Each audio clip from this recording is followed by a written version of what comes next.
Karibu tena ndugu mtazamaji katika Mwangaza TV. Mwangaza TV ilitembelea katika Chuo cha Taifa cha Usafirishaji, na hii ilikuwa ni mahafali ya 37 tangu kianzisho chuo hicho. Kubwa zaidi tuliangazia juu ya watu ambao wamegraduate na A's na sio A's kama alivyo kawaida.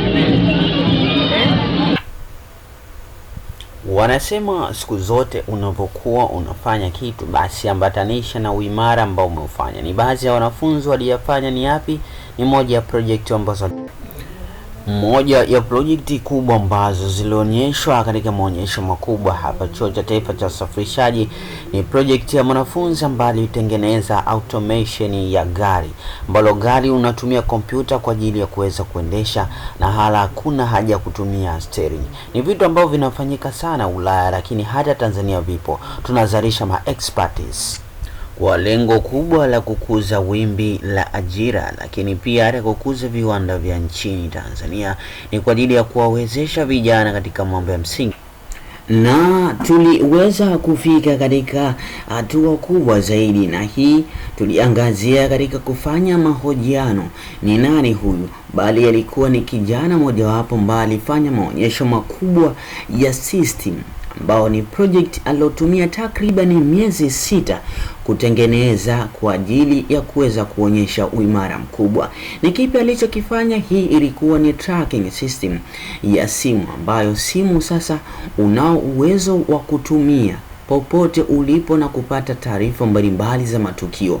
Si simu kubwa tu, bali simu ndogo pia ameipa uwezo katika system hii ya tracking system ya simu, ambapo simu ndogo na yenyewe unaweza kupata taarifa za matukio mbalimbali yatokea. Mfano kama alivyoweza kusema kwamba unaweza ukawa umepata na ajali, jali hili unaweza ukaiambia simu yako, lakini pia ukaipigia na ikakupa location ulipo na ukaelewa katika hatua zozote zile ambazo unatarajia wewe kufanya.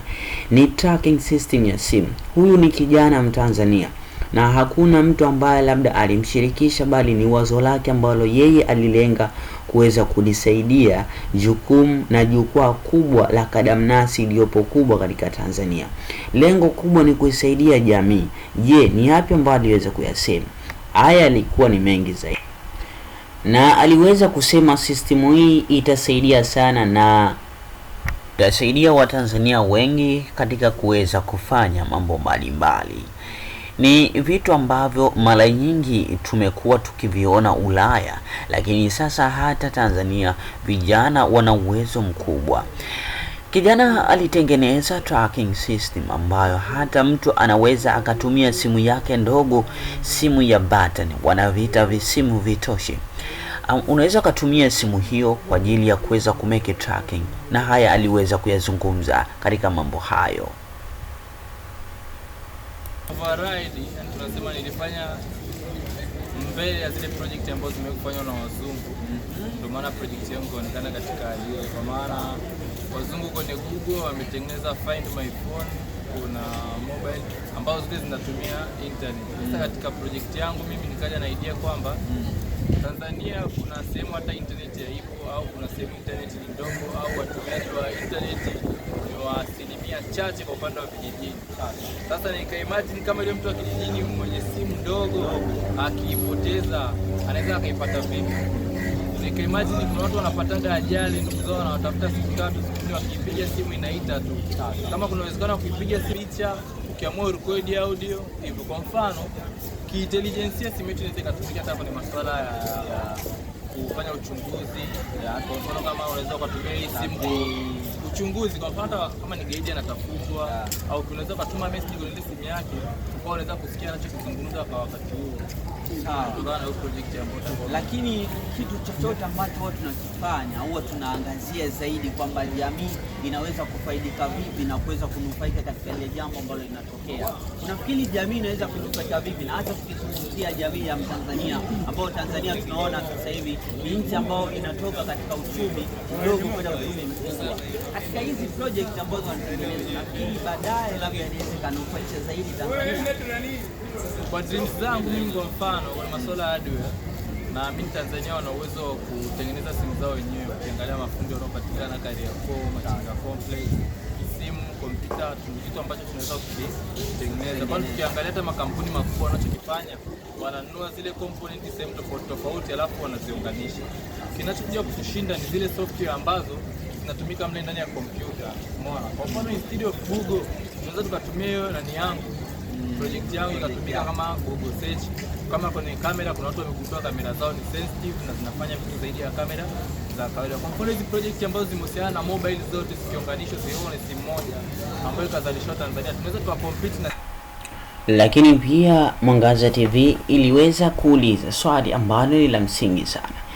Je, ni jambo gani ambalo hasa Tanzania linaleta ukakasi katika kuendeleza ama kukuza wimbi kubwa la vijana katika kukuza vile vitu walivyonavyo, tukiongelea vipawa hasa katika swala la kiteknolojia? Tunaangazia nchi nyingi, hasa nchi za Ulaya. Kwa nini zenyewe zinaendelea sana katika masuala ya kiteknolojia ukilinganisha na nchi za Afrika au ukilinganisha na Tanzania?